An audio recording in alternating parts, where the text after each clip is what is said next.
Welcome to the Vergecast, the flagship podcast of the Humane AI pin, for what I assume will be the very last time.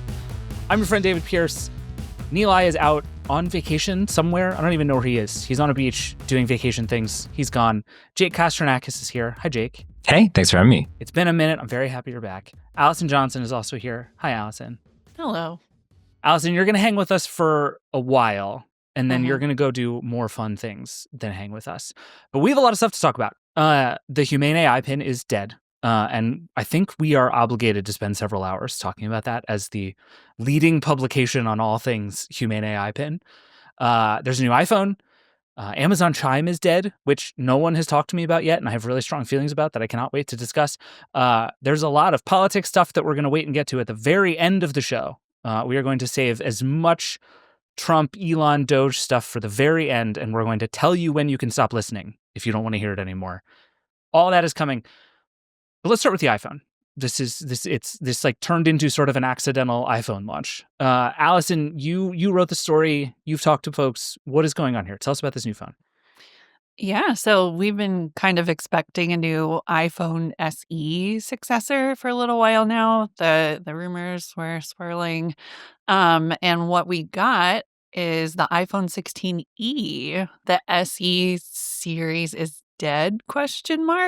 Do we know what E stands for? Okay, I like David Immel's explanation. It's E stands for eggs, and that's why it's so expensive. No. Okay, cool. Because was SE officially special edition, or was it one of those where like Apple just sort of makes up letters and refuses to explain what they are? I feel like Apple probably circulates a rumor that it was special edition, and we all just like repeat it, and then it becomes fact. Yeah, do not know. I do not know what E stands for. Easy, extra. I don't think either of those terms apply.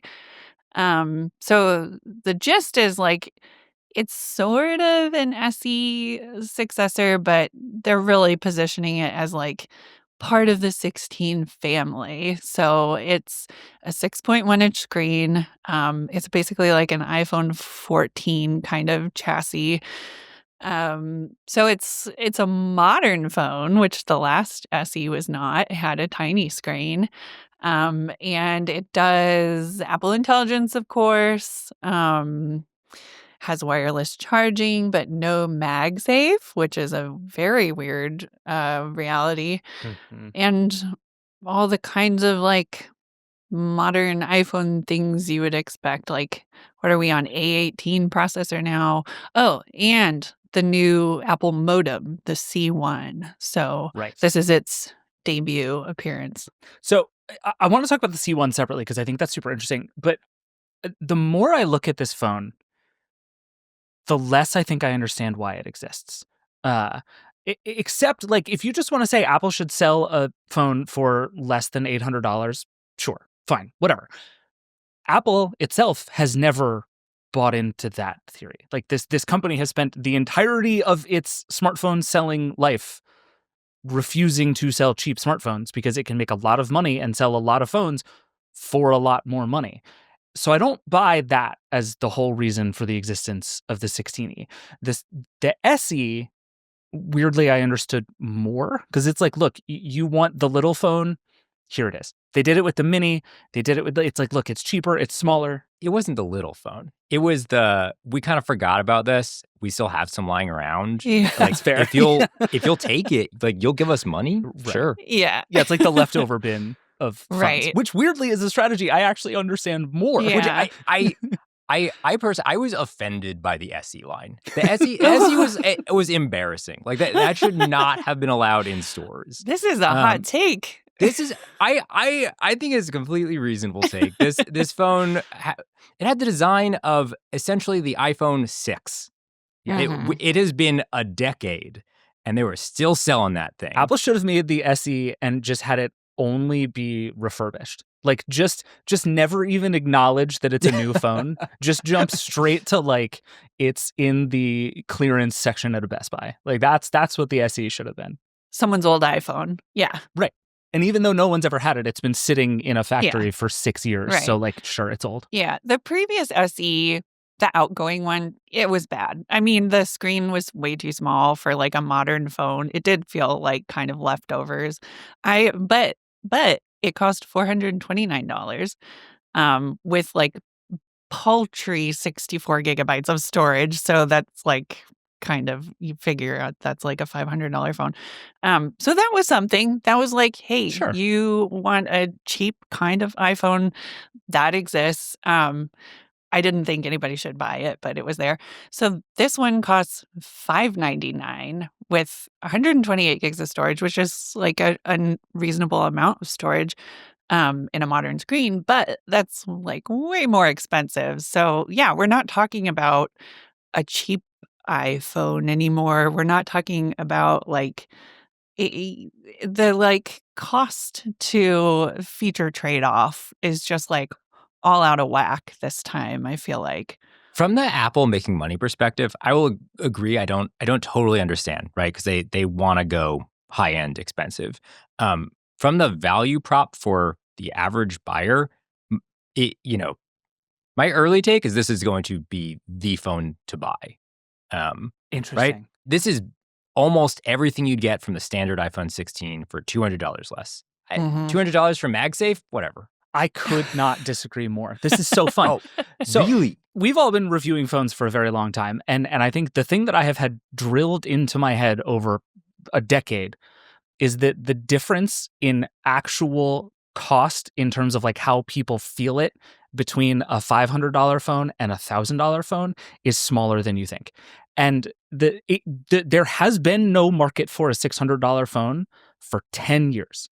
Because it doesn't matter, because that's not how people buy phones, because people trade in their phones to remove the costs they pay them over time. So it comes out to like a couple of dollars a month. Like people keep their phones a long time, so they're able to amortize the cost over a long period of time. So the idea, like if this were $199, I would be all in on it. And I would completely agree with you, Jake, that like bang for your buck, this is the best iPhone. At $599, I'm like, okay, you're looking at, I don't know, $1.50 a month less on your thing, and that is a bad trade. And so I'm at the point now where like I want to talk about the trade-offs Apple made here because I think they're actually really interesting, but even absent all of those, I'm like, even if every trade-off is the right one, and I don't think they made all the right trade-offs, it's not that big a savings. I don't know, like cut this price in half, and I think it's super interesting. I think there are so many people who are just like, what iPhone should I buy? If you have to ask that question, get this one. Yeah. So the test case is my husband. He has an iPhone XR. It barely, gets through a day. And he's just like, it's time to buy a new iPhone. He's the person who will just be like, which one's the cheapest? I'll take that one. I asked him, I was like, are you going to miss MagSafe? And he said, what is MagSafe? So there you go. All right. Well, you have done your husband a great disservice, Allison. I know. We have to test it. We have to see if it's good. But assuming it is as like expected, I don't know what you would be missing out on, right? Like I think if you got the old SE, I would be like, that looks like an old phone, right? You're gonna have a very different experience. The 16E, same processor, same screen, everything is essentially the same as the standard 16. You're just like not missing out in the same way that you used to be. Mm-hmm. I do largely agree with that. And again, I think the only thing I'm really thrown by here is that this thing is like $200 more expensive than makes sense for it to be in my head. But let's put that aside for a minute. So I do think the trade-offs Apple is making here are really interesting for exactly that reason, Jake, because what they're clearly trying to do is get rid of all the things you don't care about down to a price that is more affordable, but essentially solves the it'll still do all the iPhone things you need it to thing. So, Allison, I this is a complicated thing to ask you to do off the top of your head, but like between the iPhone 16, which until this week was the base one in the line, and the 16E, what are the things you lose by downgrading the $200?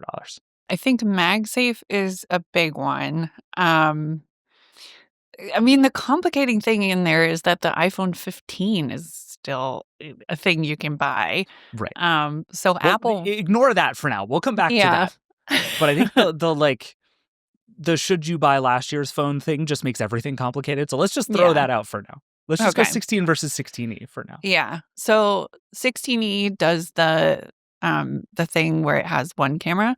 So you lose the ultra wide, and with that you lose the macro capabilities. So there's that.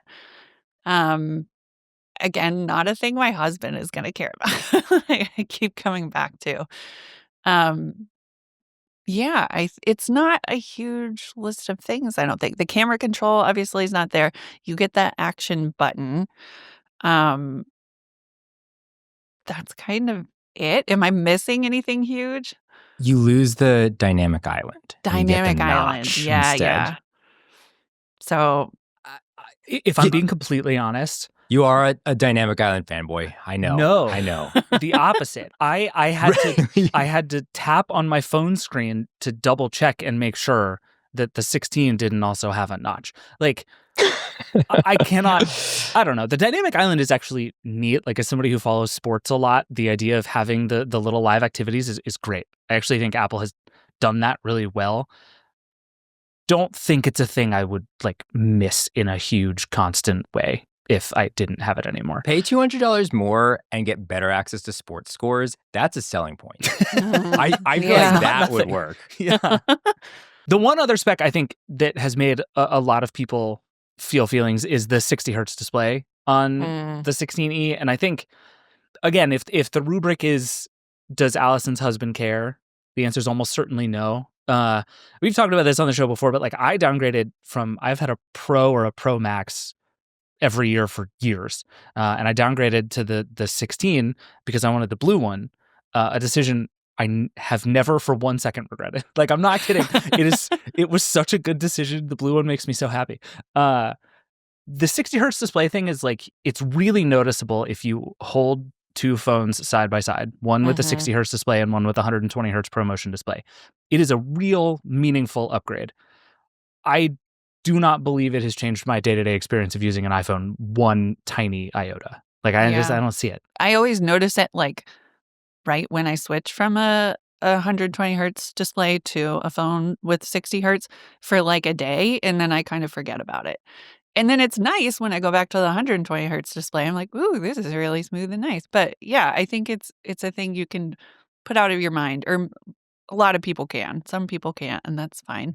It's like weird that Apple doesn't include it.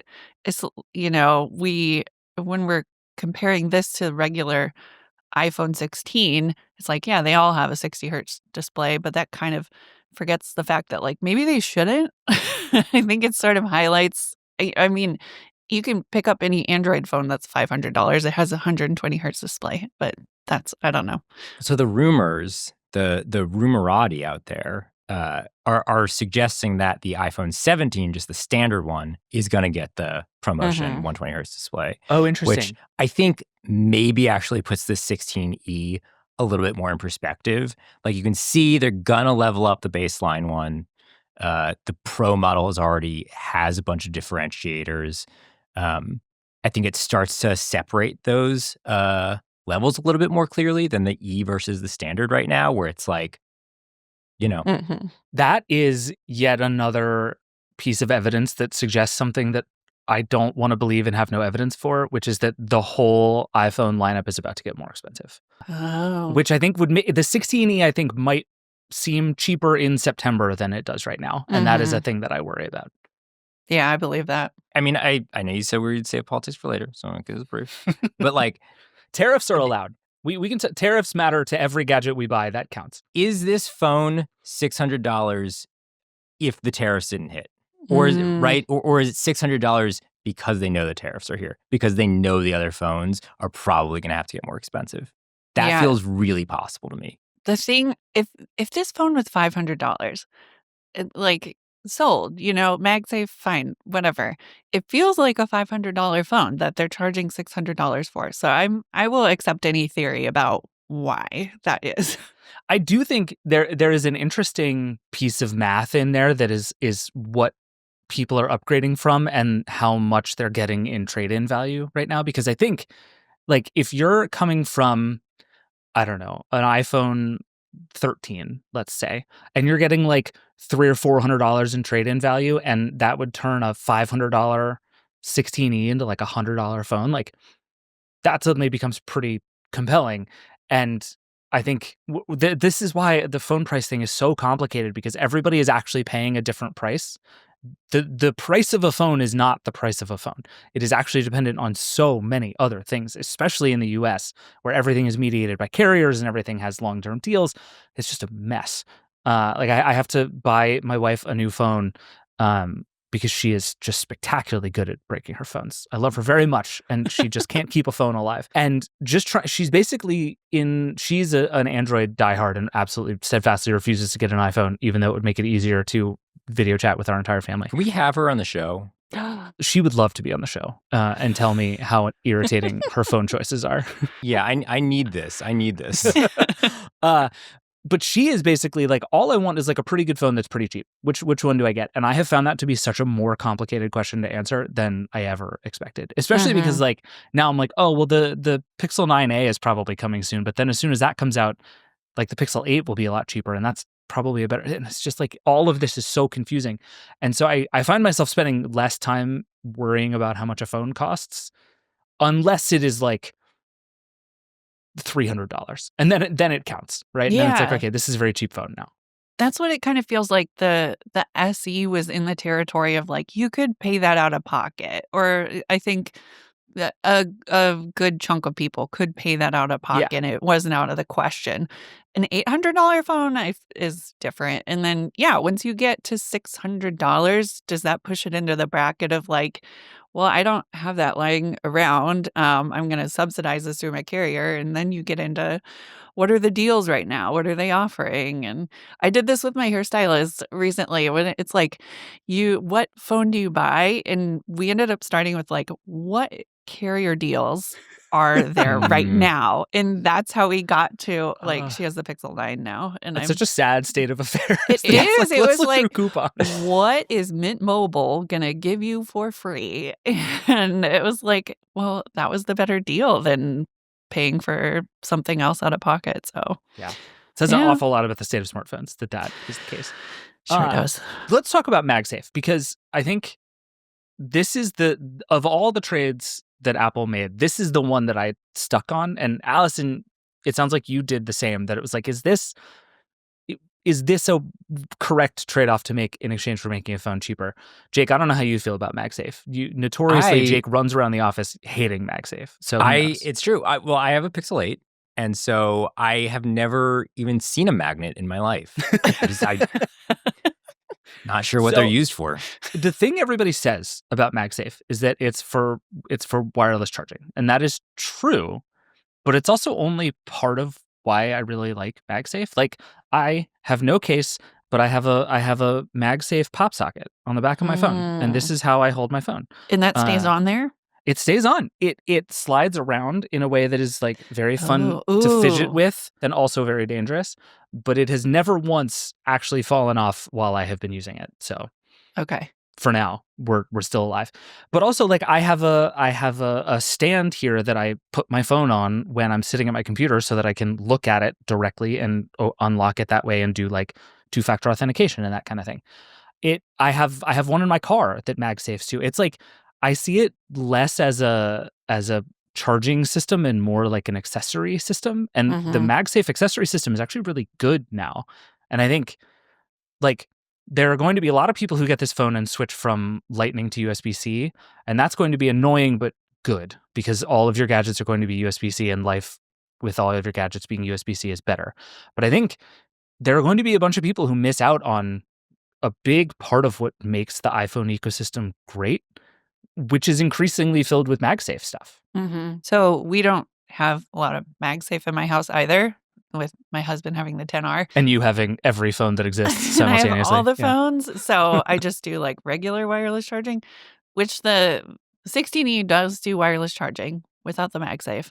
Right. But something that our colleague Jen Tui said was that one of her kids, her like kind of older kids, is the last person in the house without MagSafe, and it's becoming a problem. because everybody else can use the MagSafe accessories and she's the one stuck without it. So that was really like, okay, this is maybe like if your household is invested in this, I can see how that would be annoying. And the thing I'm thinking about is if you hold onto this phone for 7 years, which my husband Charlie would do that, um, is it going to be annoying in 7 years that he doesn't have MagSafe? I'm like, God, can't you just stick your phone to the wall over here or whatever we're doing then? I don't know. It is the thing that feels like, why? Like on a $500 phone, maybe I could see no MagSafe. Just why? Why did they leave it out? It's irritating. Yeah, it struck me as the most obvious sort of missing feature. Like the rest of the stuff is downgrades on things, and I'm actually coming around to the camera choice. I think one of the things I saw, and I forget who was posting about it, but basically the argument that they made is you can now make iPhone decisions based on how much you care about the camera. And I actually think that makes a lot of sense, right? Like if you just look at the iPhone as a series of kind of base camera to excellent camera, and you just pay more for more camera, that's actually like the simplest way to think about the iPhone line now, and kind of works. Mhm. And I think most people just want a thing that takes pictures, right? Like that's it. It'll take pretty good pictures. You don't have to think a ton about it. You open the thing with the action button and take a photo and move on with your day. Like I think that describes most people's iPhone photography. And if it doesn't describe you, you're not going to buy the 16E anyway. Mhm. So that I think I've actually come around to. We also know cameras are a really expensive part of smartphones. So if you want to save money on smartphones, that is one way to do it. MagSafe is one that it's like this feels like a thing that you've gone from not just having better to having worse, like the screen or the camera, but to just not having anymore. And Mhm. like the camera control, I can happily lose because I don't ever use the camera control on my iPhone. Maybe that's just me. I don't like it. I don't use it. I forget it's there for weeks at a time. MagSafe is like a core part of the iPhone for me now. And Mm. I feel like it would be very hard to get rid of that. What they're doing in the Android world right now is that because basically none of the phones have a MagSafe equivalent, which they should. There's a whole standard for it called Qi2. It's existed for a year and a half at this point. The case companies are just putting a ring of magnets in their cases. So if you have a phone that supports wireless charging, you just buy a MagSafe compatible case, slap it on, and now you've got MagSafe. Now it's obviously not quite as good because you can't use those accessories like the super slim, wallet that just smacks right onto the phone itself. But if you are somebody who just really wants MagSafe, like you can get it. There's ways to get True. it. And I suspect that's a possible outcome for the 16E here. Surely somebody's going to fill that market. Um, it's not as elegant. I agree with you. I think there's probably going to be a lot of people who are bummed about this, but there's some options, and the Android world has lived slightly unhappily without it for a few years now. Mhm. Yeah. Yeah, I think the case thing is actually a pretty good argument. And like you can get into this ecosystem if you really want to. And like honestly, the way Apple is going to sell this based on the way that they sell everything else is like, well, if you want all that stuff, it's only $200 more. Like this, it's such a. They now have the thing where they're going to be able to sell you. Start with the $599 phone, and then you're going to accidentally leave the store with like a $2,000 Pro Max, and you'll be like, I don't understand how this happened. All I wanted was MagSafe, and that is a thing Apple is extraordinarily good at. Before we get off this subject, and Allison, you're going to review this thing at some point, and when you do, we'll have to check back in because I'm very curious what it's like to actually live with some of these trade-offs after using the big fancy iPhones. But we should talk about why this modem is a big deal. Jake, can you explain why this modem is a big deal? Yeah, Apple has been trying to make its own cell phone modems for years at this point. I think we all know they have increasingly been trying to make more and more of their own in-house parts. And that has worked out really phenomenally well for things like processors. They have really struggled when it comes to the modem. At one point, Intel really wanted to get into the cell phone modem game. And so Intel had this big unit working on cell phone modems, and it was not going well at all. Apple, at the same time, wasn't going well for them either. Apple bought Intel's entire team, Oh, an that's entire right. team that was My God. failing. Yeah. And so fast forward several more years, they have taken that team and they have finally put together a modem. And we haven't got a chance to test it out. I think this is really interesting because if you look at the iPhone 16e, we've essentially tested every part of it in other phones before. The one new thing here is the C1, which is what Apple is calling its first modem. And whether it can keep up with the standard Qualcomm modem that has been in every other iPhone is going to be the big question here, because that is a thing people will notice if their cell connection is spotty and drops out. I don't know if you guys have seen this, but the conspiracy theories about this are just rampant in our comments on Reddit, everywhere. And the leading conspiracy theory is that Apple has actually been sabotaging the Qualcomm modems in the other iPhones in order to make it so that the performance gap between those phones and the 16e is smaller. I should be clear that there's absolutely no reason to believe any of this. Oh, no. I think somebody was like, oh, there's a Qualcomm chip, but they use the other more mysterious Qualcomm chip. And I'm like, I don't know what a mysterious Qualcomm chip is. But like, it is a really interesting and measurable thing, right? Like, to your point, Jake, you're going to be able to hold two iPhones next to each other. And the only reason one would get faster speeds than the other is because Apple made one and Qualcomm made the other. And I have a feeling actually both companies are going to be very nervous about how that's going to go. Because like, if you're Qualcomm, you look at what Apple has done to the silicon world over the last several years and the way it has just lapped Intel in particular on all kinds of different devices. And if you're Qualcomm, that suddenly starts to seem sort of nerve-wracking. You've been like the only company in this game for decades, and you have made an awful lot of money by being the only one who makes modems that are any good. And then if you're Apple, you're like, oh God, we bought this crappy team from Intel. We put all this time and energy into it. We've sort of staked our thing in the ground, and it's not like, if we have Antenna Gate 2 because the C1 isn't very good, that's going to be a really tough look for Apple. I'm going to be careful to hold it correctly. I don't know. It's I think a weird the way thing. is you hold it sort of by the top middle and just kind of dangle. That's not what I plan to do.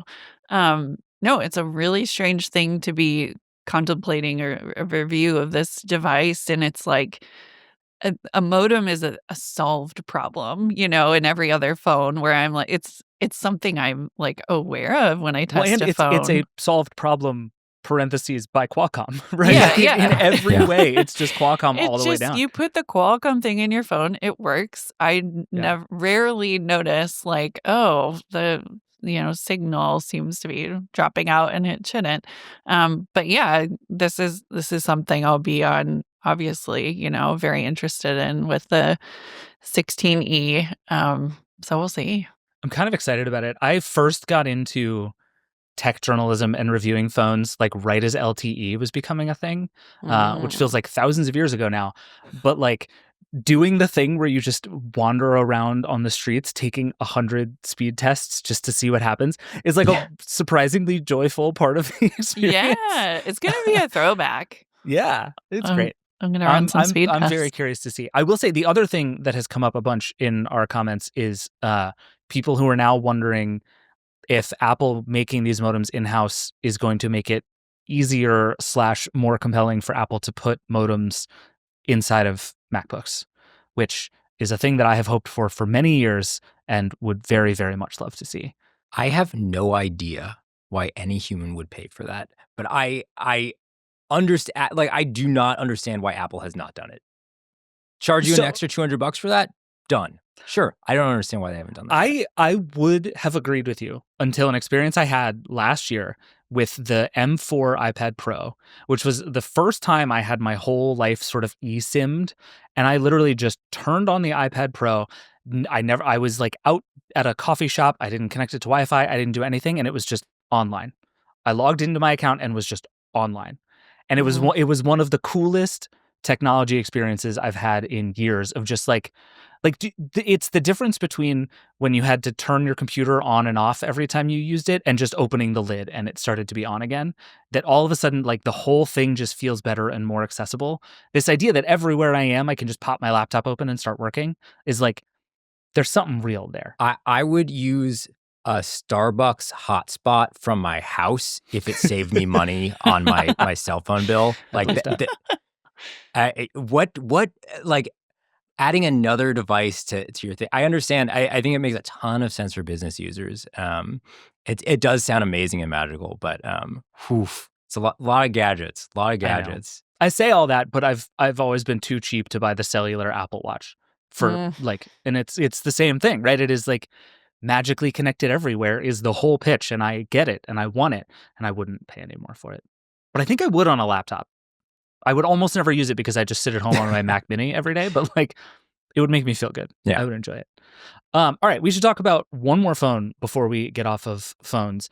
And that phone is the Oppo Find N5, a phone that is not coming to the United States. Dom Preston on our team reviewed it. Allison, I just want to know how jealous you are that you have not gotten to try and review this phone. This is the thinnest foldable phone in the world. According to Dom, it got a lot of the hardware things right. It's basically as thick as a USB-C port, plus like the least metal you can possibly imagine.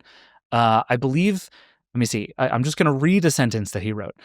When closed, this is less than a millimeter thicker than an iPhone 16 Pro Max or Samsung Galaxy S25 Ultra and weighs only 2 grams more than the Apple phone. Open, it boasts a bigger screen than an iPad mini but is thinner and weighs less. It's lighter than any of the foldables you can buy in the US right now and is a full 3 millimeters thinner than the Galaxy Z Fold 6. Like, this looks like what a foldable is supposed to look like. Like, Oppo, they did it. They did it. Yeah. And I love Dom's kind of thesis on this review is like, now what? You know, it's still a pretty expensive phone. I think we just got word of the pricing is like around, well, it's not coming to the US, which we've established, but it would cost around $1,800 if you just did the calculation. Which, to be fair, is like, that's the going rate for foldables, but that is still literally 100% too expensive. Yeah. It should be half of that price, and then I think these things would have a It's real only shot. 3 iPhone 16es. So I can There see you you get go. there. Like on screen amount alone, if you that kind of adds up. It's interesting. Yeah. You could take 3 16Es and make a trifold. Yeah, like accordion style, your 3 16Es. That's the thing. Dom asked, is this the end? And the answer is no, more screens. Yep. What if I took all these and just took them apart into many screens? Yeah, it looks so beautiful. I'm going to find one at Mobile World Congress and put it in my pocket and run out of the convention hall. No, it sounds silly or like, well, they were already pretty thin, like comparably.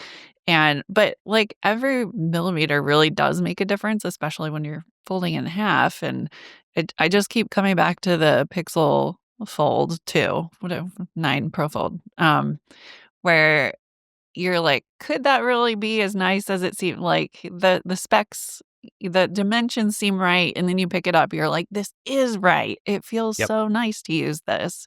That's the impression I got from Dominic on the Oppo phone, and I want to pick one up and not give it back. I do think it's really exciting that it seems like we are getting closer to the point where the hardware works, right? Like, I quibble with Dom a little bit on the idea that like you can't see the crease, and it's like, no, it's right there in the picture, in every picture. Like, I see it. There's still a crease. And these things all need to be sturdier. They need to be more durable. They need better cameras. Like, I actually think there's quite a bit of refining and improving left to do in a lot of these devices. But as a pure piece of hardware design, like we're getting close. And then it's like, okay, now we just have to take this thing and cut $700 off it. Mm-hmm. And sincerely, I have no idea if that's possible, but I think if it's not, we're sort of done here, right? Like, I think the market for an $1,800 phone of any kind is just never going to be very big. I just don't see it. And I think most people are like, if I could have this phone exactly, or this phone exactly, but it opened up to be bigger, I would take the one that opened up to be bigger, but I'm not willing to make any trades in service of that thing, I think is where most people are. That's 100% where I am. Like, I huge nerd, would love a folding phone. Really cool. The cameras are ever so slightly worse, and it costs $600 more. Yeah. Like, right. That's not worth it for me. Right. Mm-hmm. Yeah. Right. And it's like, I think it's a phone that like my parents would really like. Like they would love to unfold their phones and read something and be able to make the text bigger or whatever. See pictures of their grandkid and bigger size. But I am never going to recommend one to them. It's, the the durability is just too much of a question mark. And Dom makes a good point in the review that if you can't afford to replace this phone or make a very expensive repair to it, then you should not buy a folding phone. And I think that's exactly right.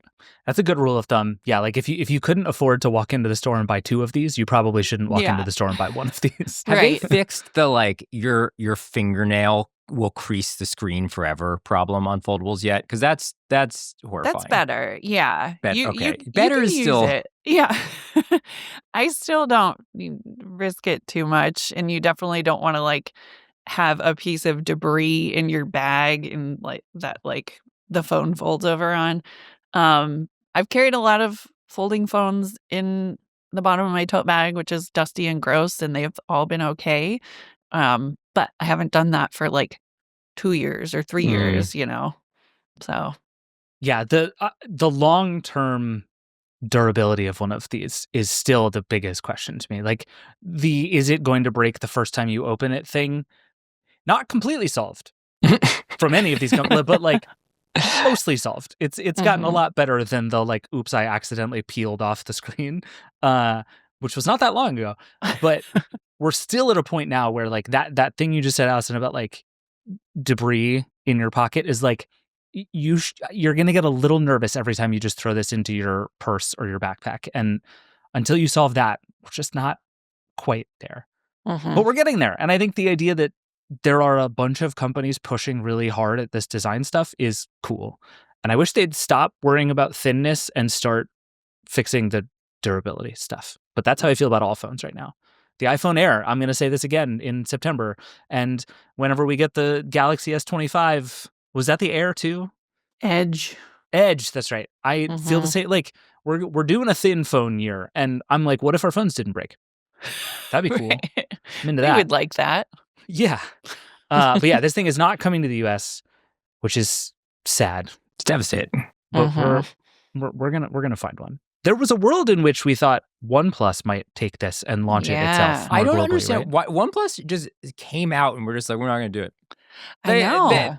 They just came out and broke our hearts. Yeah, I they don't didn't understand have what was to. in this for them. They could have They're kept us going at least for a little longer. All year, we could have been pleading with them. They're just like, No. yeah, hey, you know that phone everybody's really hyped about this week? Like the one that people are more excited about maybe than this iPhone. Not gonna do it. We're just like, we could pass. Don't Yeah. bother. Yeah. OnePlus, the company that for years all it ever did was build hype. This time it's like, no, don't get excited. We have nothing for you. Anti-hype. Yeah. All right, we need to take a break, and then we're going to come back, and we are going to talk about the saddest little gadget sitting on my desk right now. We'll be right back. Support for the Vergecast comes from Shopify. Your business is more than just a side project. If you're running a company, you know how much time, effort, and heart you put into each facet of your operation. Shouldn't you have a partner who cares just as much as you do? That's where Shopify comes in. Shopify is an all-in-one digital commerce platform that wants to help your business sell better than ever before. It doesn't matter if your customers spend their time scrolling through your feed or strolling past your physical storefront. Shopify says they can help you convert browsers into buyers and sell more over time. And their Shop Pay feature can boost conversions by 50%.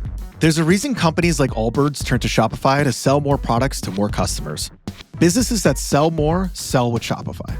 Want to upgrade your business and get the same checkout Allbirds uses? You can sign up for your $1 per month trial period at shopify.com/Vergecast. All lowercase. That's shopify.com/Vergecast to upgrade your selling today. Shopify.com/Vergecast. All right, we're back. Enough phones. It's time to talk about the gadget that will inevitably, for sure, replace your smartphone. Who cares about the iPhone? No one needs it anymore. The Humane AI pin will solve it. Everything's going to be just fine. I'm so excited. I think there's a lot of potential here. David, what's the latest? So I think it was about, 9 months ago that the AI pin had launched. It went poorly, I would say. I was mean to it and not as mean to it as I should have been in retrospect. We'll get back to that. But there was this rumor going around that Humane was actually looking to sell itself, right? This company had raised a ton of money. It had brought on a ton of hype. It kind of bombed with its first product. We didn't think it was going to work. And then it was trying to sell itself to HP for somewhere between $750 million and $1 billion. And we were all like, that seems high. Also, LOL at HP paying $1 billion for Humane's weird AI operating system and this thing, the AI pin that basically didn't work at all. That never came to anything. Humane kind of went quiet. They were like slightly apologetic, and then we're like, well, we're also making an operating system. That's going to be a whole thing. Batten down the hatches, do their thing. And then this week, it was announced that HP was buying technology from Humane. HP actually reached out to us to very carefully confirm that HP was not acquiring Humane. It was buying some technology and assets and hiring some people from Humane. But that Humane, as we know it, including the AI pin, is shutting down. And as of February 28th, so a week from Friday, today as you're hearing this, the AI pin will essentially be dead. They're turning off the service. It won't do any cloud stuff. There's a thing in Humane's FAQ. One of the questions is basically like, what will my device be able to do? And it's like, it'll be able to tell you its battery level. Yeah, this is really, really rough. Like I admit it, like you if you bought one, you knew you were an early adopter, but like straight up, your $700, $800 pin is just dead. Like it's doing nothing, and basically nobody is getting a refund in less than a year. That just hurts. Gone. Yeah, that's bad. Yeah, Humane is doing refunds for people who are in the 90-day window in which people could normally get refunds. Would love to know how many people that is. Oh my God. I had the same thought. Like if you bought, think they set aside any money for that? Let's see, 3 months ago would have been like Thanksgiving. So if you bought a Humane AI pin, let's say between November 1st and today, please email us, vergecast@theverge.com, and tell us everything about why and who and under the influence of what and what has happened since. I want to know everything. Who got one for Christmas? Oh my God, I bet that happened. There are people who are like, oh, I have a nerdy nephew. Like, what can I buy him? Oh no, yeah. a $700 pin. Oh man, but with yeah, required subscription as well. Yeah, great. Love to spend all of the money in the world. You could buy an iPhone 16e for less than a Humane app. David, you reviewed this thing. I did. Right? They had these big promises about the future of AI, the future of wearables. They were trying to redefine gadgets, right? Move into a post-smartphone era. Were they onto anything? Well, this is where Allison and I have been fighting for a year and will continue to fight, because I still think the answer is yes. I think the answer to how much are they onto and how meaningful is the thing that they were onto, TBD, right? But I think the idea that you should have a way to interact with AI that doesn't involve taking your phone out of your pocket, yes. I am convinced there is something there. And I think after this happened, Wes Davis on our team DM'd me and he's like, this thing would have been better if it was just a Siri microphone that you could wear, wouldn't it? And I was like, yep, it would have. And I think that's really true. But Humane's thing was they just went too hard at it. And they did a bunch of stuff that was technically sort of impossible. That they made a laser projector as one of the key user interfaces. Like, all this stuff sounds absurd in retrospect, and it seemed absurd then, frankly. It seemed absurd the whole time. But they had a laser projector instead of a touchscreen, and it's like, we're all pretty good at messing around on screens now. It was designed to do everything by voice. It was designed to have everything be totally abstracted away from you. And the vision of that is actually what a lot of people have. Like, people talk about agentic AI and the idea that all of these systems should be able to go work for you. OpenAI is working on that. Google is working on that. We've seen some of the stuff that they're working on. They're all working on it as like chatbots in web browsers and apps on your phone. Humane was like, okay, well, what if this is actually a dedicated device and requires a complete rethinking of how everything happens? And I think that was where it got the thing wrong. So it's like, if you boil it all the way down, I think Humane's like the very first like meeting at a bar where they were like, here is the thing we should do, I think was not that far off. And then every decision they made after that was the wrong one. I think what's so hard there is like, what they wanted to do within the current, world of phones is just impossible for a third-party app, right? Yes. And what they were Mhm. trying to do even a year ago when they launched was not something you could do on your Android phone, was not something you could do on your iPhone. And fast forward a year, and you have AI built in natively that is starting to be able to do these things. And so it's almost like they were, they're pirates trying to board the ship, and it just wasn't going to happen. Allison, where was it that you were clashing with David on this? You were in the just do it in the smartphone camp. Yeah, the future of the AI gadget is it's a phone is my stance. And I love a gadget. And I saw the Humane pin a year ago at Mobile World Congress and was like, this is a gadget. Like it's kind of fun. Is it a good idea? No. We clearly that's how it panned out. But yeah, it's like why take all of these things and try to like reinvent the wheel and like put a worse processor and make a whole new interface system that people have to learn and figure out heat dissipation, which they did not because the thing would shut itself down all the time. And yeah, clearly like that didn't work out for them.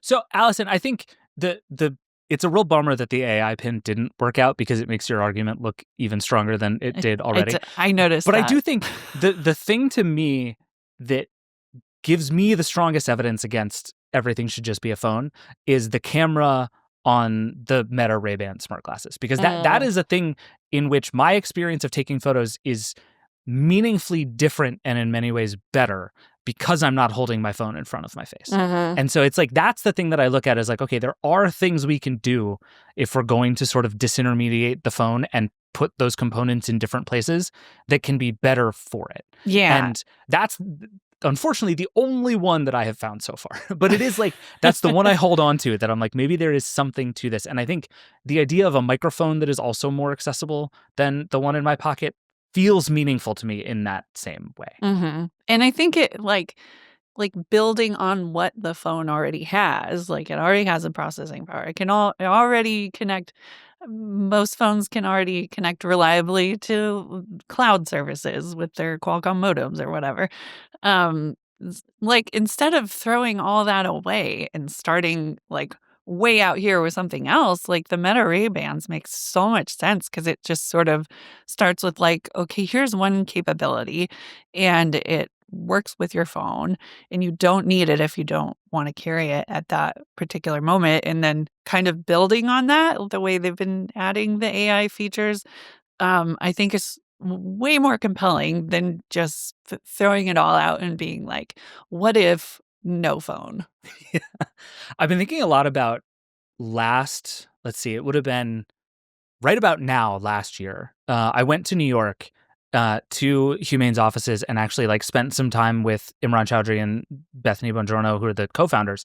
And they were like, it was right before the product was launching. So they had one of those like rooms set up where they had the exploded parts and walked me through how it all works and all the stuff they had developed. And they had early prototypes. And we were just talking through basically like how they had built this thing and where it came from. And one of the questions I asked them was, why do this much the first time? Like you're a first gen hardware startup. You've never done any of this before. Nobody has seen any of this stuff before. Why push this hard on something this expensive and this complicated and this new on your first try? And I believe it was Imran said, because if now that we've done all of this work, it will make doing the lesser things much easier. And I actually like, there is something sort of compelling in that argument, right? It's like we've done the incredibly complicated things. So now we're going to strip out the cellular modem. We're going to basically make this thing an accessory to your phone, and it'll be easier and cheaper and better. And now we can do that because we've done the hard work already. The thing that they didn't reckon with is that they were never going to get the chance because this thing went so badly, right? And I think what I look at the opposite is like the Rabbit, where like this thing couldn't do anything, but it was $200 and it was like cute and fun. And I think it bought that company some time because people didn't have the same sort of like visceral negative reaction to how bad it was because it wasn't trying nearly as hard. And I think the lesson there was like, and frankly, like Apple, where Imran and Bethany worked before, learned the same thing with the Vision Pro. Like what Meta did with the Ray-Bans is like do the least and then try to build from there. And Apple was like, what if we did the most? And it turns out that's actually in a lot of ways the wrong approach. And I've just been thinking like the prototype for the simpler, cheaper phone attached thing that I think would have made more sense for Humane, I am very sure exists. And they should have shipped that instead. Humane went way too far in the hardware, which is, I think, part of the thing that was attention grabbing about Humane was, right, it's this mysterious gadget, it has a projector, it's tiny, doesn't have a screen. Obviously, this is a disaster, but I am curious. You got to use it, you tested it, you reviewed it. We know what was bad about it. Was there anything about the hardware that you're like, you know what, there's something there? It's, no. I tried to Well, find. so find I'm something. torn on this in that in a certain way, it speaks very highly of the team that made it, that it exists at all. Like it's a beautifully made little thing. Like it's small. It's really nice to like fiddle and worry with. It had a really clever set of accessories. The magnet works really well. It has really pleasant noises. Like the touch reaction is good. There's like all the little tiny details that most companies don't get right on the first try. They got right on the first try, right? Like there are surprisingly few of those sort of rough edges we're used to from startup products.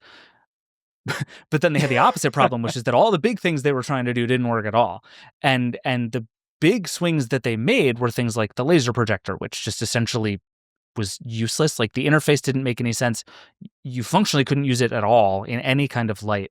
And it just didn't, like, it just didn't need to exist, right? And so you could tell that all of the stuff they spent like real huge money and resources on were just pointed in the wrong direction.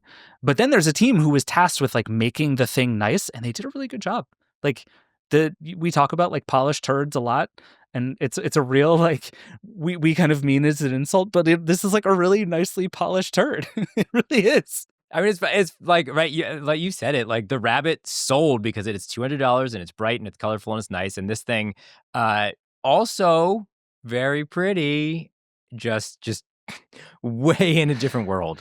Yeah, I mean, and I think the other mistake that Humane made was the way that they went about talking about this thing. Like in writing about it this week, I went back and watched the first TED Talk that Imran Chowdhury gave, where he like described the thing, and that demo is fake. Like please, lawyers, come at me with evidence that is not true, and I will happily recant it. I have now watched that demo 100 times. I've been using this product for a year, and it is impossible that he was able to do those things on stage. To get it to translate between languages without any prompting, to get it to answer a phone call. I know how you answer a phone call on this thing, and it is by doing a gesture with your hands that he doesn't do standing on stage and it answers the phone call. It's just impossible. But anyway, so they made it out to be this very like, you know, hugely important, like they were very quiet about it, and they made this like very dour, serious video about how important this gadget was going to be, and they got it named to Time's Inventions of the Year, and it was like they set this up to be some huge consequential moment in the history of technology. And it sucked.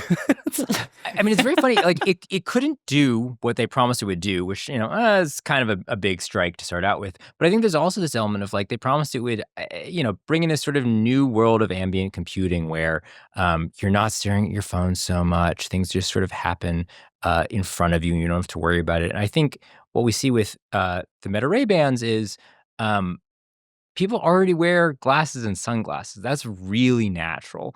And putting a chunky pin on your shirt that is kind of uncomfortable and may not stick on, and then having to like hold your hand up and look at a projector, that's actually like more obtrusive than just quickly pulling out your phone and doing something. Yeah. And so like there was clearly this kernel of an idea that I think really resonates with like everyone. Like it would be great to use our phones less. It would be great if things just sort of happened a little bit more ambiently, and executed on it in, I think, one of the most perplexing ways imaginable. Yeah.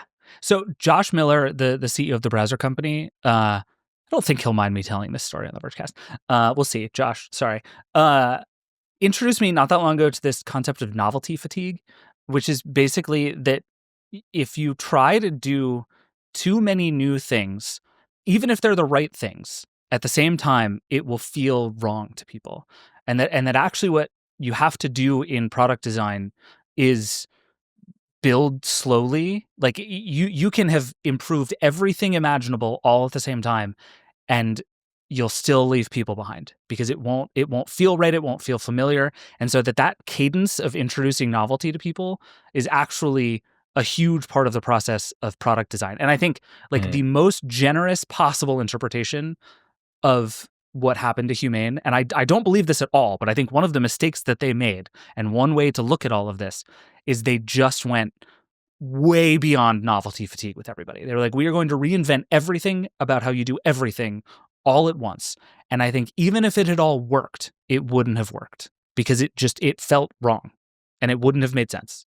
It's funny, like I understand exactly why he's saying that, and it's because his browser arc is really perplexing when you first use it. I bounced off that thing like 5 different times, and now I use it every day, and I'm furious that they're like low-key maybe not working on it anymore.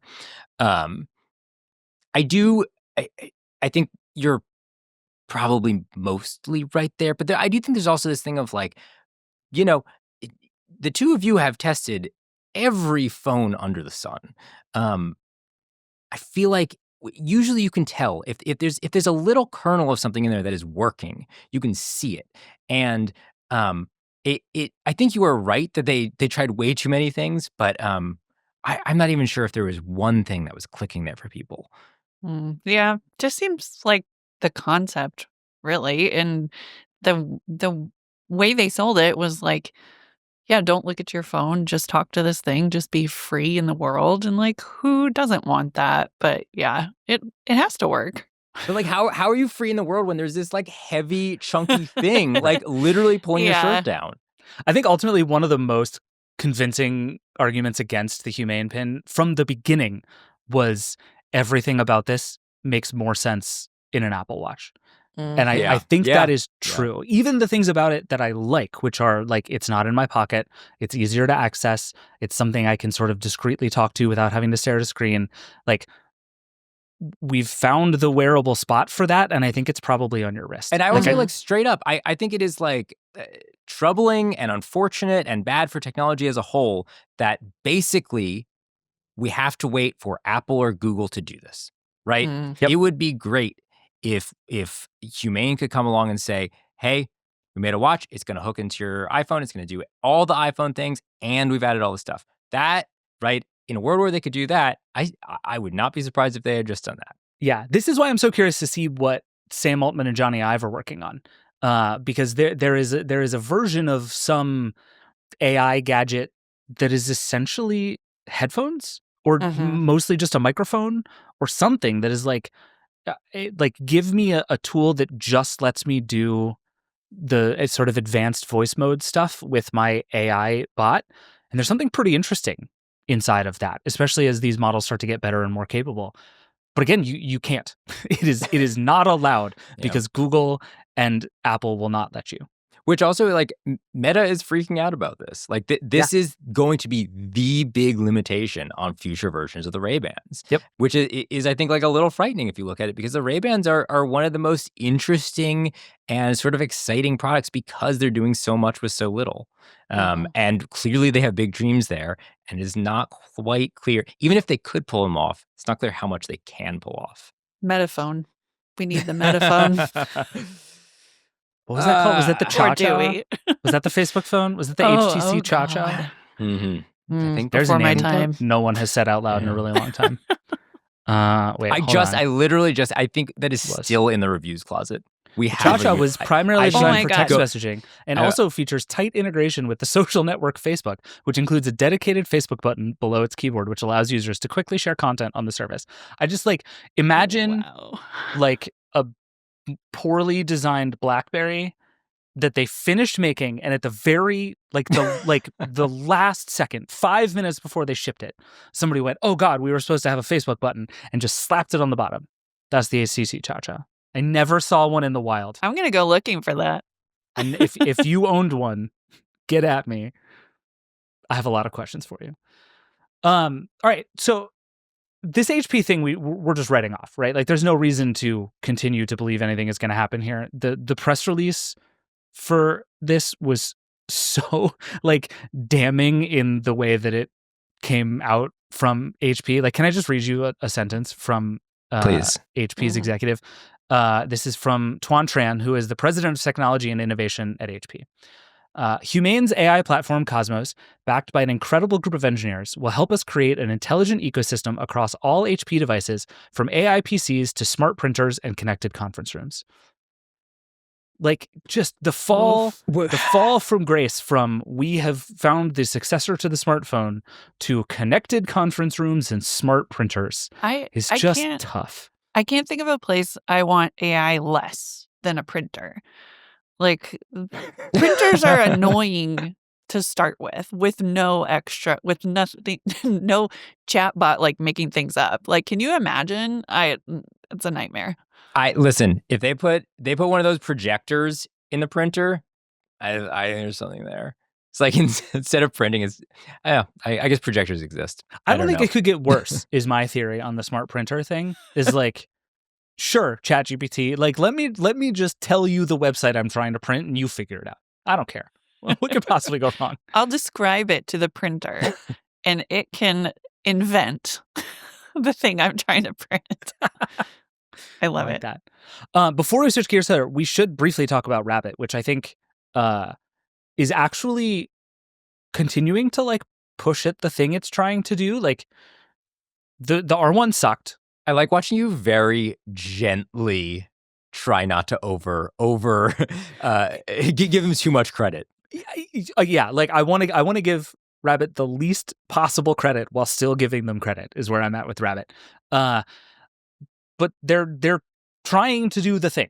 The big promise of Rabbit and the R1 at the beginning was this thing called the local action model that was going to actually go and do stuff for you. This is what we now call agentic AI. Like, again, these are the right ideas, at least if you believe the rest of the tech industry. This is what everyone is working on right now.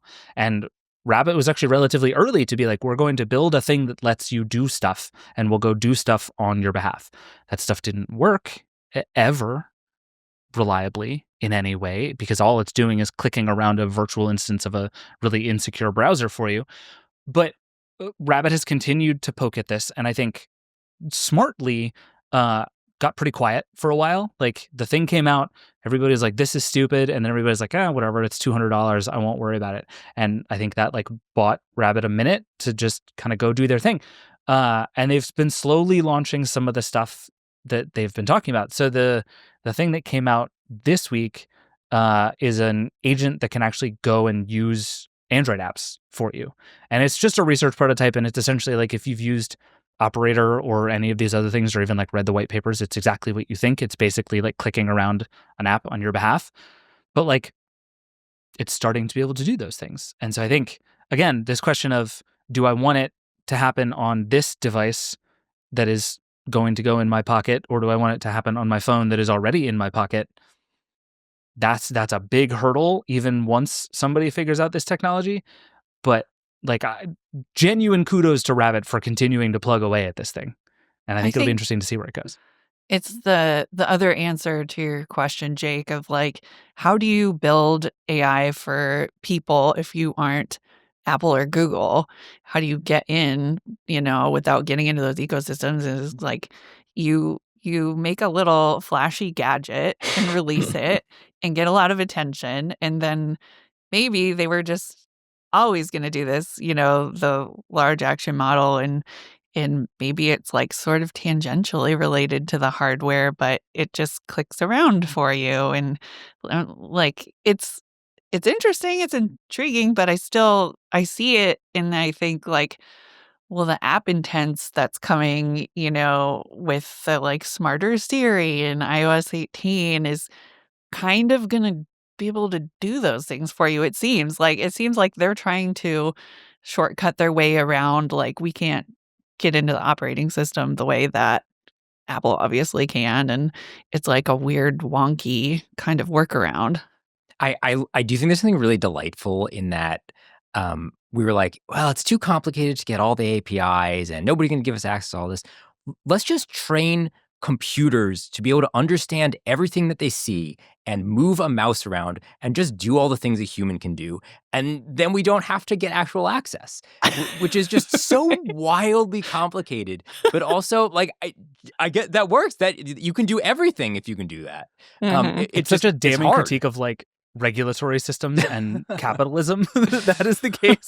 It's like, you can either make Apple play nice, or you can invent several unforeseeably new technologies that just end around the whole process.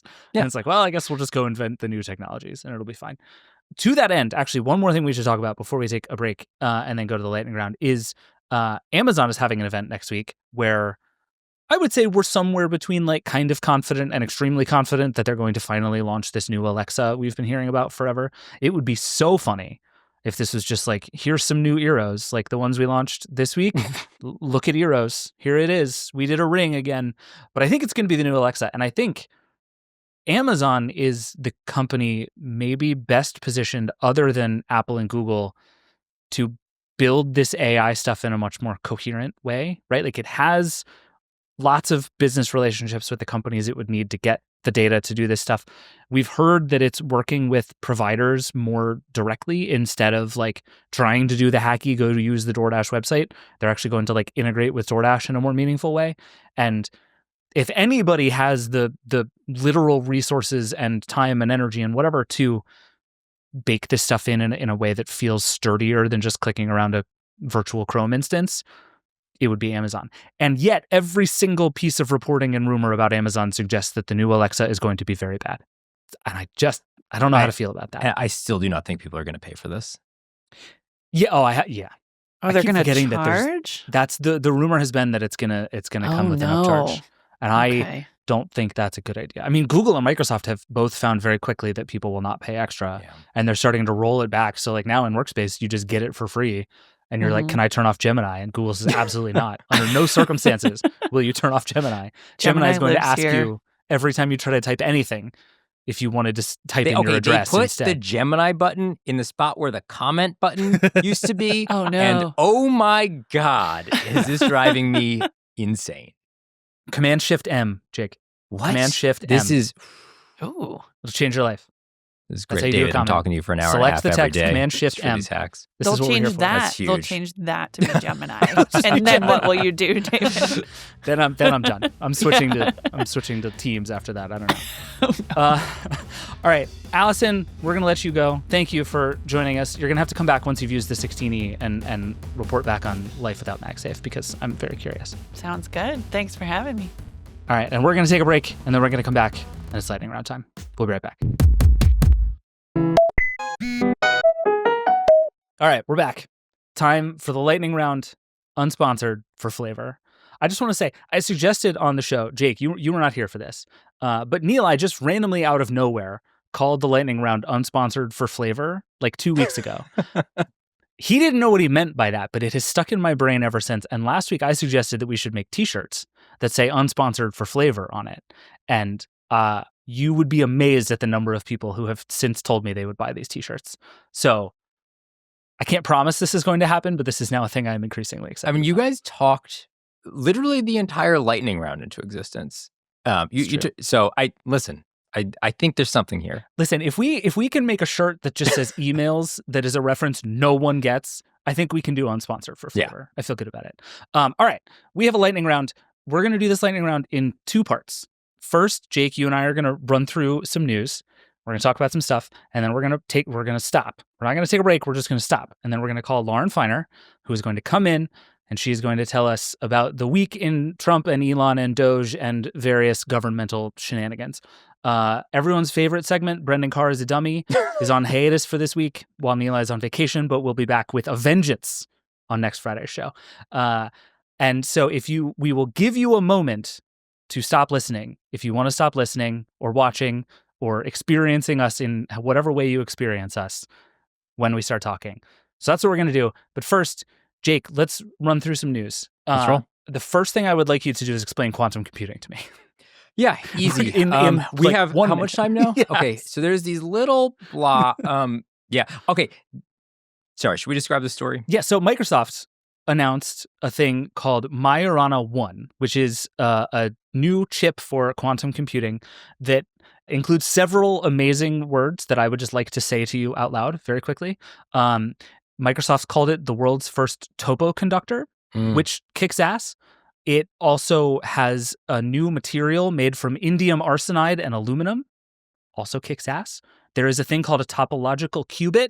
Love this. I don't know what any of this means, but it appears, as far as I understand, that Microsoft made a chip that it thinks is going to make quantum computing more accessible for more things. Am I close?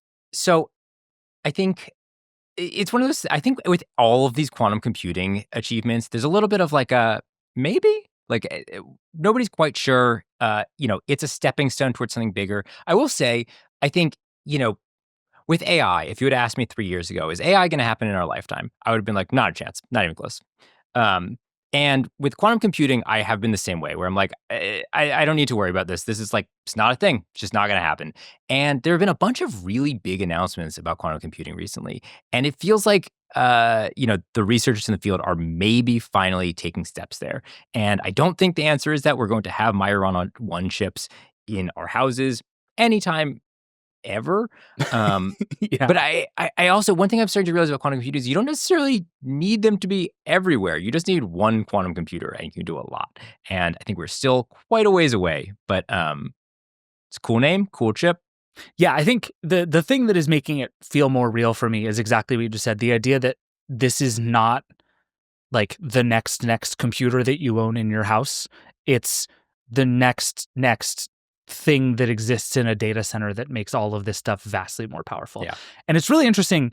I would encourage everybody to go watch the video that Microsoft published, because the way that they talk about the possibilities for quantum computing is a lot of what we hear companies say about AI, which is just the things you can do when you massively scale the amount of processing and the amount of information that a system can understand are very similar. It's really interesting. So that's one. Thing number 2 is I would just very quickly like to pour one out for Amazon Chime, the funniest and worst piece of video conferencing software that I have maybe ever used in my life. Amazon is shutting down Chime, which is I think there was a brief period where Chime was going to be like an important part of an Amazon suite of business services, but then video calling became completely commoditized and that just everybody kind of gave up. And the only time I've ever used Chime is when I'm forced to in order to talk to people who work at Amazon. And even the people at Amazon, even the people who use Chime think it's bad. I know that for sure. But the thing I just want to say is that this thing was announced and a bunch of people were in our comments talking about it. And all anyone said was, Chime sucks. I worked at Amazon. It was awful. And it was great. And I just enjoyed it very much. A bunch of people who had AWS reps who forced them to use Chime, and now they will not have to. It's a good day for everybody. I just have to say that, before this segment started, David said to me, Jake, are there any of these stories that you don't want to talk about? And you can't say Chime. And the only story that I did not want to talk about, Chime. So, Jake, this is the last time I'm ever going to get to talk about the AI pin and Chime on this podcast. You have to let me have this. I feel like Chime was just who was using this thing? Why were they using it? Why did it exist? I have always thought there was like a 50,000 word feature Chime? in company choices of business software. Why did Amazon think they needed a video calling service? There are 900 of them. Well, do you remember that moment? They have a Teams subscription. One would think. Do you remember that moment though at the beginning of the pandemic where all of a sudden Verizon there were like have one? Yeah, Verizon bought Blue Jeans. Remember Blue Jeans? This is what I'm saying. And for PR a while, person got mad at me once because I used Blue Jeans wrong. I was just this is your fault. I didn't choose Blue Jeans. I'm pretty sure Meta used Blue Jeans for a minute. Like, truly, I have always thought there is a big story in how companies pick conference call providers. Like, Apple uses WebEx and demands that everyone who speaks to them uses WebEx. I'm just going to say, there are 2 acceptable video calling services. There's Google Meet, there's Zoom, and anything else, get it out of my face. 100% agree. Done. I have no notes. Done. Also, if you have a Teams phone subscription, calls. Bring back phone I'm calls. sorry. I'm so with you. Listen, people don't answer their phone anymore. I'm going to sound so old and crotchety.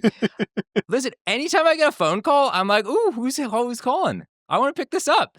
This could be anything. It's a surprise.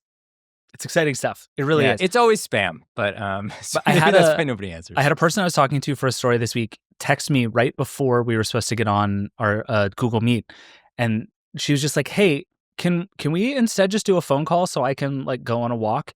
And I responded being like, "That sounds like that's an awesome idea. Yeah, of course." And truly, the joy in her voice when I called her and she was like, "I'm outside talking to you." God. And I was like, let's bring that back. Anyway, enough Chime. R.I.P. Chime. You were a real one. Mira Murati, former CTO of OpenAI, joins the OpenAI diaspora in starting I would say, somewhat mysterious new AI company. I don't know that we know much about this company at all yet, do we? Yeah, she's spoken a bunch of vagaries. They're like, we're going to release research. And I'm like, oh, Sick. Great. That like, I listen, Mira, obviously a wildly talented AI engineer. Clearly. She was the CTO of OpenAI while they did some very impressive stuff. So I think there's a lot of potential here. She's attracting a lot of major talent. However, to your point, there are a lot of companies in this, AI diaspora, and I don't know if there's room for all of them. It is sort of fascinating how much of this industry is going to be people who started their company because they disagreed with Sam Altman in some meaningful way. Like that's the Anthropic story. That's Mira's company is called Thinking Machines Lab, which is not a good name. I like it. It's like the browser company. If it were Thinking Machines Labs, I'd be fine with it. If it were Thinking Machine Labs, fine with that too. They put the S in the wrong place. What about it was possessive? Thinking's Machine Lab. Oh, I like it. It's Dr. Thinking's. Yeah, I like that a lot. Yeah, he's their mascot, and he's got a little lab coat Dr. on. Thinking, he's like a question mark with a cloud above. That's pretty good. Yeah, I like that a lot. Dr. Thinking. TM Vergecast. That's who you chat with. Yeah. But yeah, and we're just in this place where it is kind of OpenAI's ideas percolating out in these sort of mutated forms in lots of different ways. In the same way that like a huge portion of the electric car industry is people who cut their teeth at Tesla and then went on to do other things. And I think that has made that industry different as a result. OpenAI is very much doing the same thing around the AI world. Yeah. Fascinating. All for it. We'll see. Everybody's raising the most money it is possible to raise on Earth. So congrats to everybody. Next one, the New York Times, speaking of companies against OpenAI, which is suing OpenAI. Oh, we should disclose here that Vox Media has some kind of content sharing deal with OpenAI that's all I know about. So disclosure. The New York Times, which is suing OpenAI, is put out some guidance to its team about how to use AI in their actual work and journalism. And I put this one on here for you, Jake, in particular. You are our executive editor. You run our newsroom. How do you feel about this? I mean, it's funny because I don't think there are any reporters who want to use AI. Like, at least for the writing, right? Like, the writing is the fun part. Like, that's the part of the job that we want to do. And so it's funny, if you look at the New York Times guidance, they're like, don't write with this. The thing that the New York Times suggested that their teams do with AI is like, I don't know that everybody will know this, but like when you publish an article onto the internet, you would think there's a headline and an image and then the entire article. And you'd be like, great, I put those things in, I'm done. But there's actually like 50 other really annoying and kind of tedious fields you have to fill out. You got to fill out a separate headline for Google. You got to fill out a separate headline for Facebook. You got to fill out separate descriptions for all of those things. And this kind of just multiplies. And so New York Times is like, maybe you could use it to fill that stuff out that you just don't want to do. Maybe you could use it to like write copy for a tweet or whatever. And I think those are the areas that people find the stuff tedious. I want to say, like, currently, we are not using it for any of that. Right. And I do think it is really interesting to see the New York Times, like, a pretty, clearly, like, a very, very traditional newsroom, trying to offer their team some leeway. But yeah, I think like for us internally, again, like the writing is the fun part. We're not going to be using that. Yeah, I think the question of kind of where does a good use of AI end and a problematic use of AI begin is like the open question, right? Because I think a lot of what the Times said is the stuff you're talking about, like all this sort of metadata and the kind of the work around the work. But then it's like there was a training video. A lot of this is according to good reporting from Semaphore. A training video that included using AI to like develop news quizzes.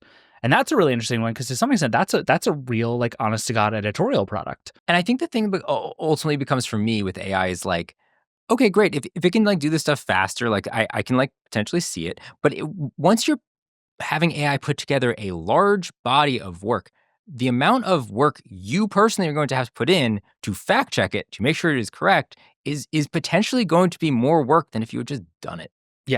Yeah, the whole I have to let AI do it and then I have to fact check every part of it so it actually takes longer is extremely real. All right, two more. One, kind of breaking-ish news today, Thursday, as we're recording this. Amazon now has creative control over the James Bond franchise. This is something I suspect you and I both have feelings and maybe deep misgivings about. Okay, this is hilarious because like a month ago, the Wall Street Journal had some like blockbuster report about how the Broccoli family, which controls the Bond rights in some manner, just like hated Amazon. And so now it sounds like maybe they were paid a lot of money. Like that seems to be what happened. Okay, I'm glad we're on the same page about this. I went through exactly the same. Like a lot of money. Like here is a quote from the Wall Street Journal story.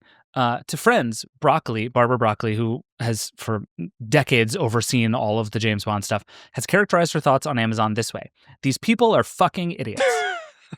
That was December 19th. That was 2 months ago. And now, the only answer I can come to is Amazon wrote a big giant check, which makes sense. If I were Amazon, I would write a big giant check. Yeah. Amazon bought MGM for a huge amount of money. James Bond is the most important IP that MGM owns. The franchise is a disaster. Like, it's been a while since they put out a movie.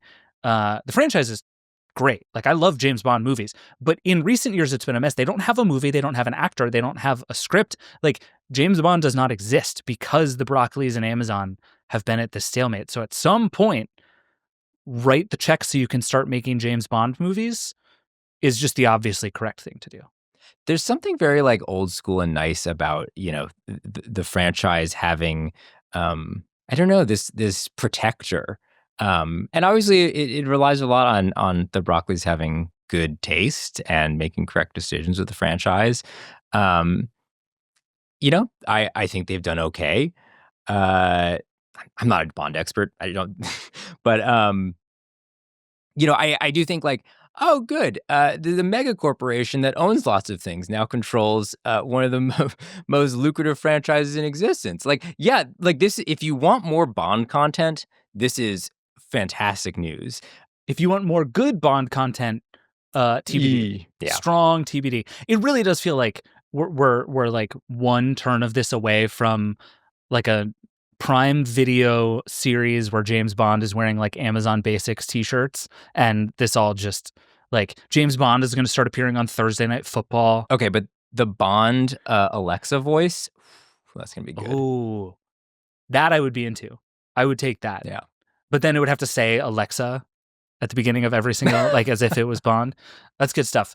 Yeah. So that one, as somebody who has almost universally loved James Bond movies, that one is exciting because I think we'll get movies, but also does not bode well for them being any good. So we'll see. All right, last one before we switch gears. A headline I swear we have run 600,000 times on theverge.com.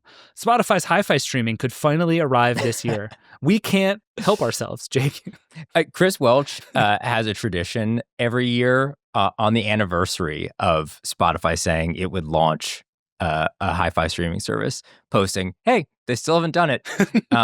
It has now been 4 years. But hey, this could be it.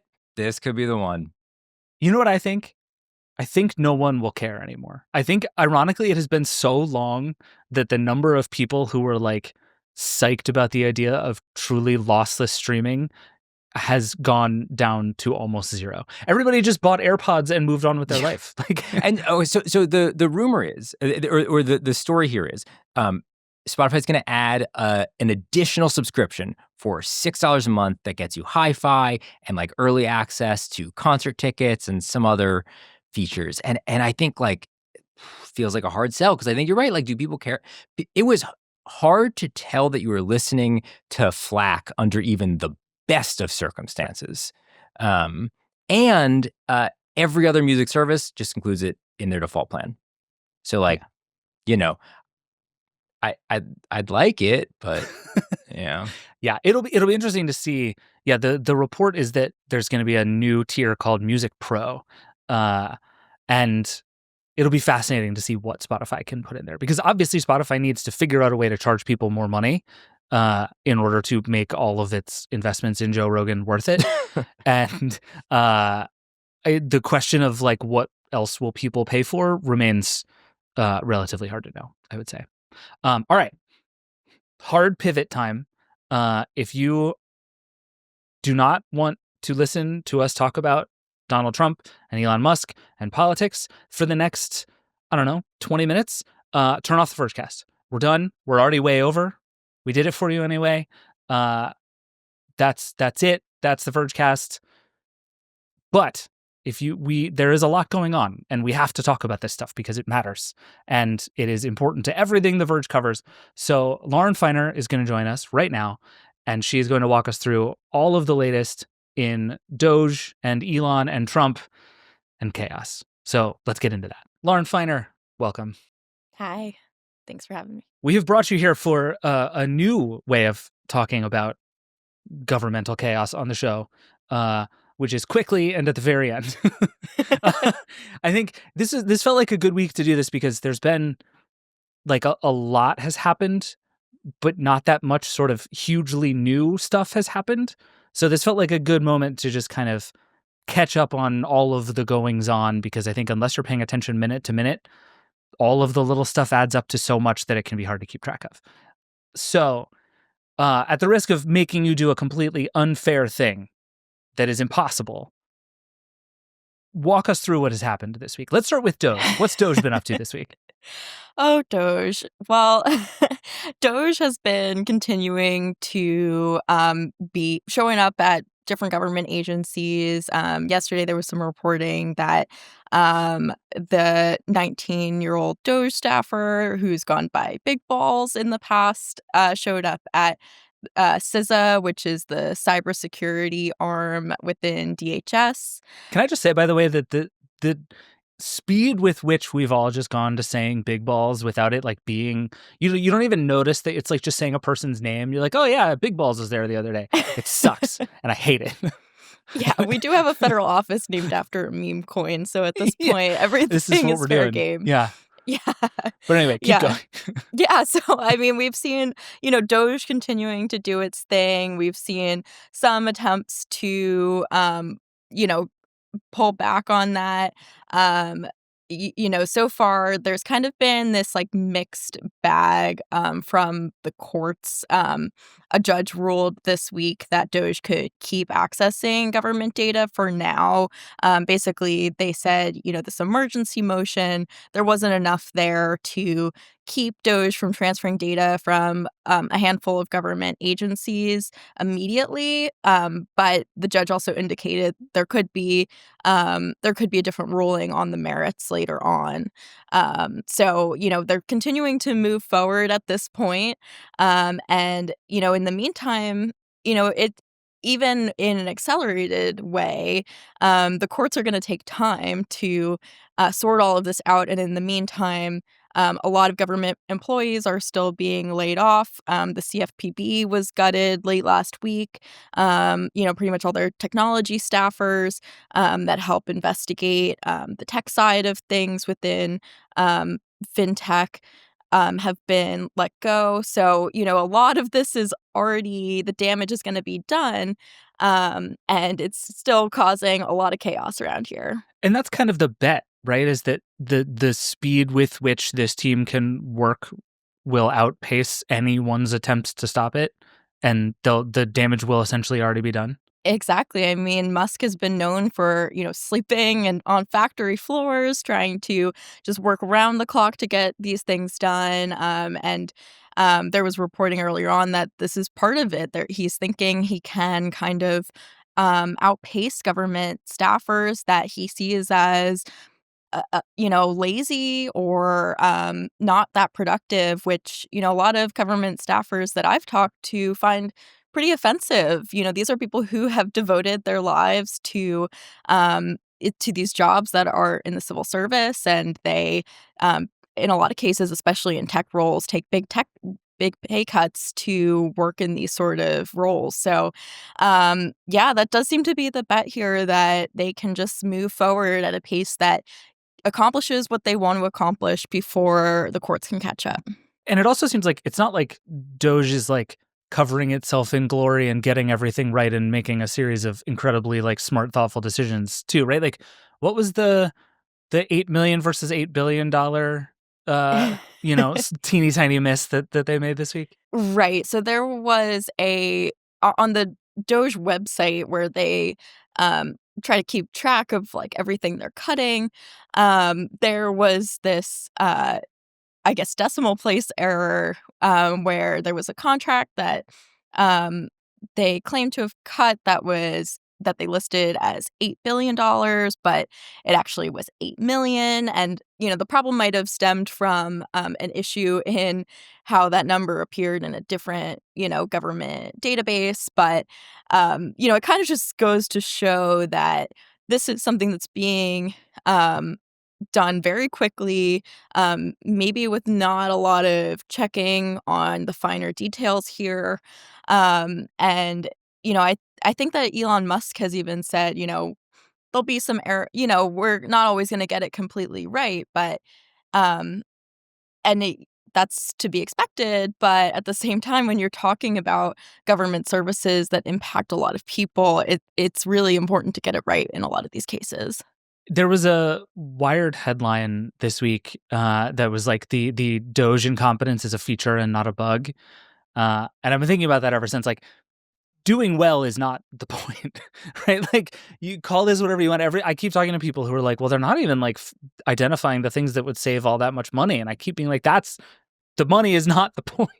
I mean, this is the Twitter playbook, right? Like, Elon didn't care if it broke a little bit. He gutted the company and he let things break, and then he just sort of built on top of that broken core.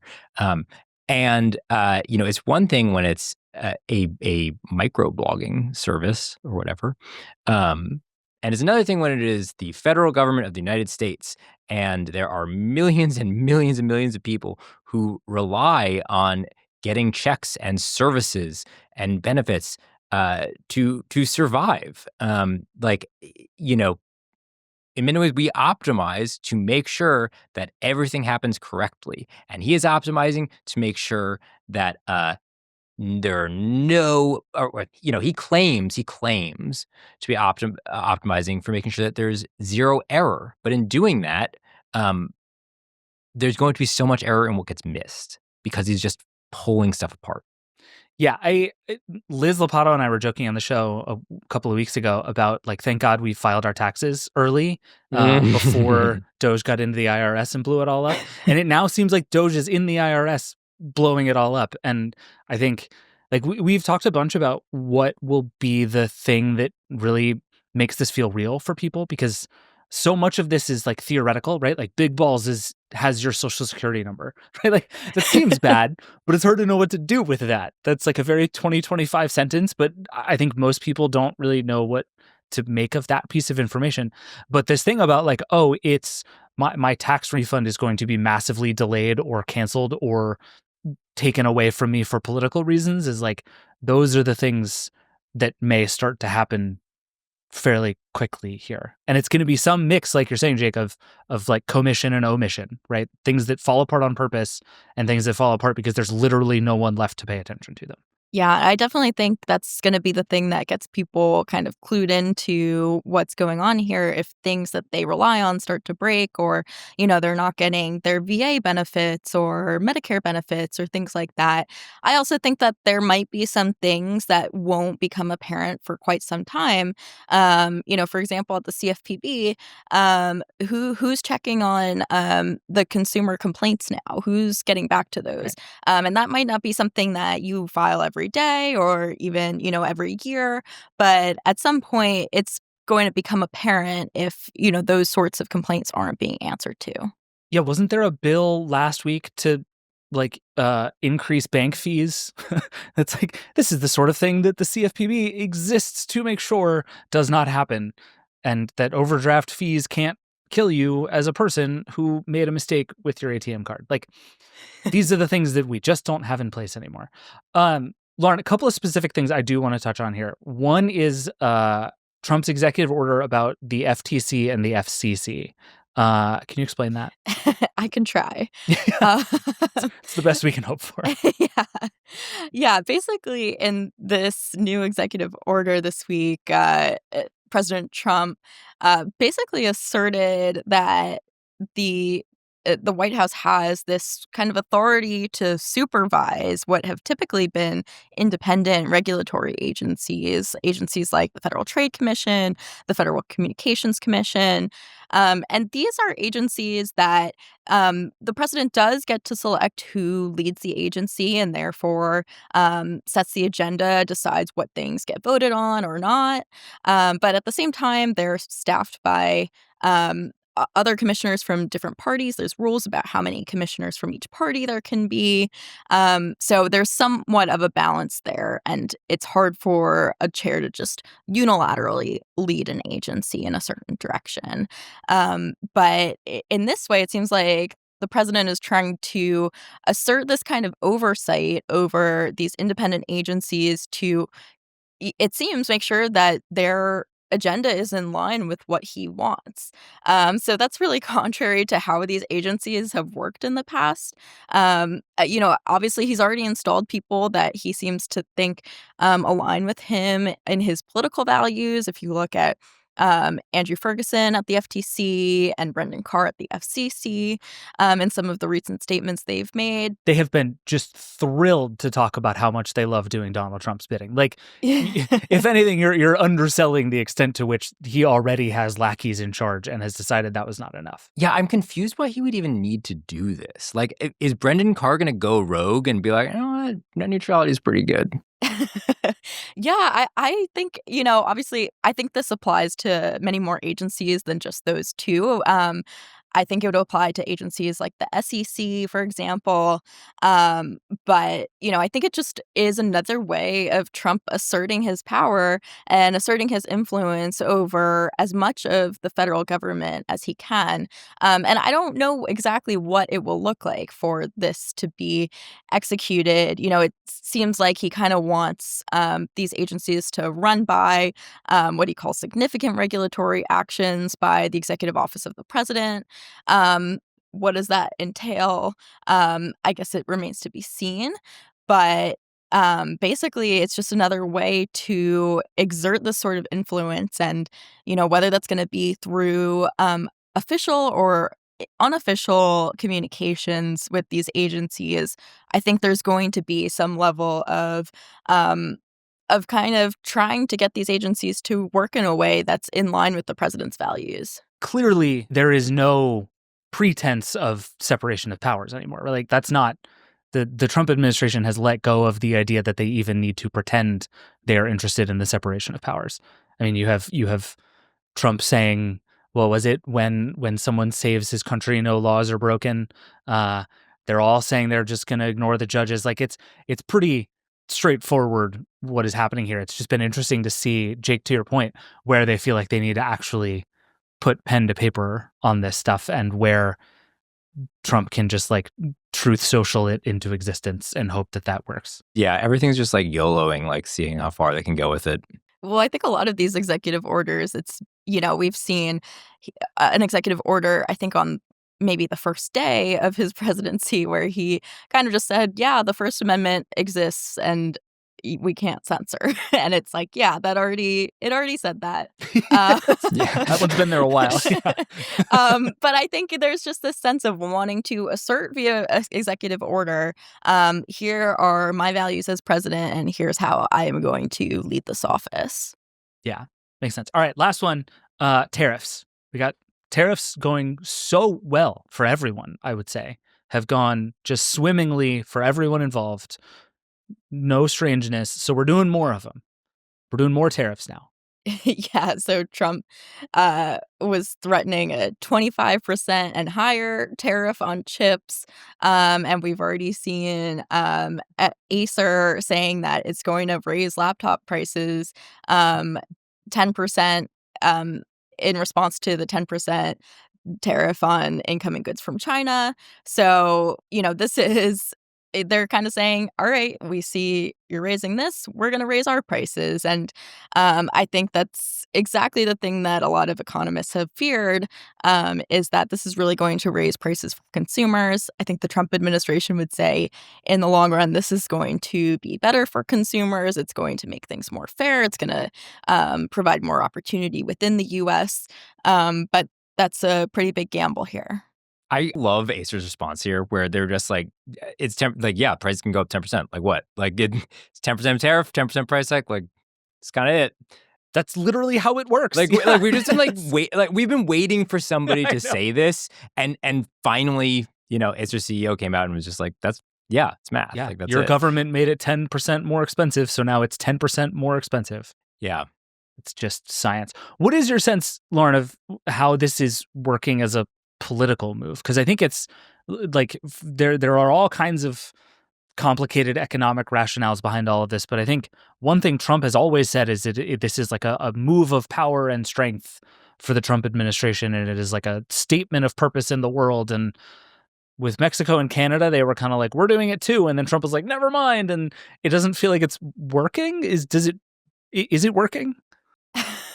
That probably depends who you ask. I think maybe he's thinking all along this is a negotiation tactic, and I'm going to start from this really strong stance on how we're going to do trade policy, and land somewhere in the middle. But on the other hand, you're talking about putting tariffs on a historical ally like Canada, that has really changed the dynamic with that country. So I think it's really, I don't know if it would necessarily be the way that Trump anticipated it would work out. Maybe it is, but it's certainly causing a lot of chaos around the world. Yeah, and I just feel like I keep reading all the stuff that Trump says about, like, they'll just build factories and plants in the United States. And it's like, oh, that it's fine. That just takes like, what's that, like 2 weeks? Like, my guy, you're a real estate developer. You know how long buildings take? And then it's like, Intel's over here. We gave them all the money in the world and they still can't build chips that anybody wants. Like, maybe this stuff is hard. And maybe that's not the fight that we should be fighting. But I digress. Anything else, Lauren? What else is top of mind in the Trump and DOGE and Musk universe right now before we get out of here? I mean, there's just so much. I think, I'm just going to be continuing to track all of this and, continuing to see where DOGE goes next, what sort of data they're trying to get, and hopefully eventually get an understanding of what they're going to use it for. I don't know if that's something that even they know right now, but I think that's the thing that we really want to understand ultimately. What's your read on how the pushback is going? Because like you said, there have been some court decisions stopping things that have gone, I would say those court decisions have been some degree of respected and disrespected over time, but there's definitely been more energy on the other side of the aisle fighting back against this stuff. How is that going on that side?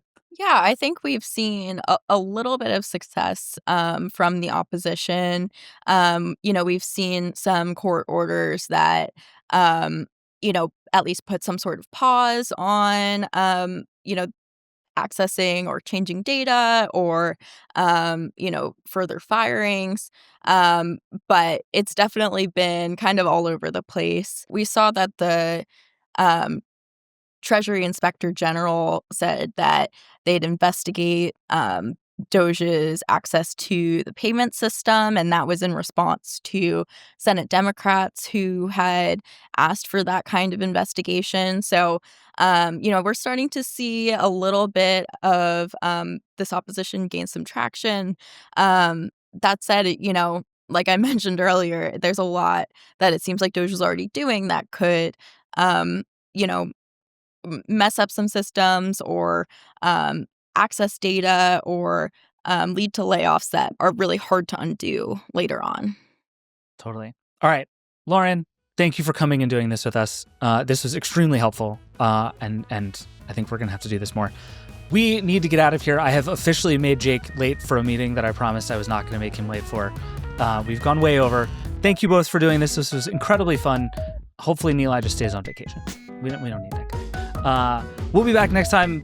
Lots of stuff left going on. Thank you both. Thank you all. That's the Vergecast. Rock and roll.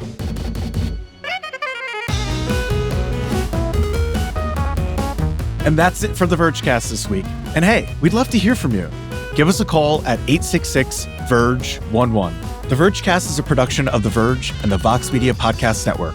Our show is produced by Will Poor, Eric Gomez, and Brandon Kiefer. And that's it. We'll see you next week.